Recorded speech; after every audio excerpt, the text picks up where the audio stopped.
किसी भी संख्या को ऊपर हम लोग लिखते हैं और बटा में 0 लेते हैं तो उसका जो रिजल्ट आता है वो क्या आता है, 0 नहीं, शून्य नहीं, इन्फिनिटी आता है। ठीक है, तो इन्फिनिटी क्यों आता है उसके बारे में हम लोग चर्चा करते हैं। 15 को 3 से भागा देता हूँ, 3 5 15, 5 में से 5 घटाइएगा 0 और 1 में से 1 0, मीन्स काटकुट शेषफल कितना आ गया आपका, 0 आ गया।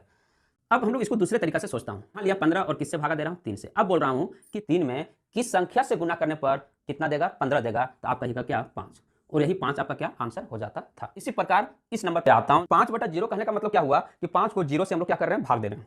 देखिएगा, अब यहाँ पे मैं बोल रहा हूँ कि 0 में किस संख्या से गुना करने पर रिजल्ट 5 देगा, तो ऐसा संख्या आज तक बना ही नहीं है कि 0 में किसी संख्या से हम लोग गुना करेंगे और इसका वैल्यू कितना दे देगा, 5 दे देगा। जब भी दोस्तों 0 में हम लोग किसी संख्या से गुना करते हैं तो रिजल्ट कितना दे देगा, 0 दे देगा, 5 कभी नहीं देगा। जब 5 कभी नहीं देगा तो फिर क्या इसका आंसर आप निकाल पाइएगा, नहीं निकाल पाइएगा। इसीलिए लोग इसको क्या कह देते हैं कि अनडिफाइंड है, इसको परिभाषित नहीं किया जा सकता है, अपरिभाषित बोल देता है। या फिर ऐसा मान लिया जाता है कि मान लेता हूं कि वैसा एक नंबर होगा इन्फिनिटी जिसको 0 से मल्टीप्लाई करने पर 5 आंसर दे दे, मान लिया जाता है, तो वैसे केस में उसका आंसर कितना हो जाता है, इन्फिनिटी हो जाता है।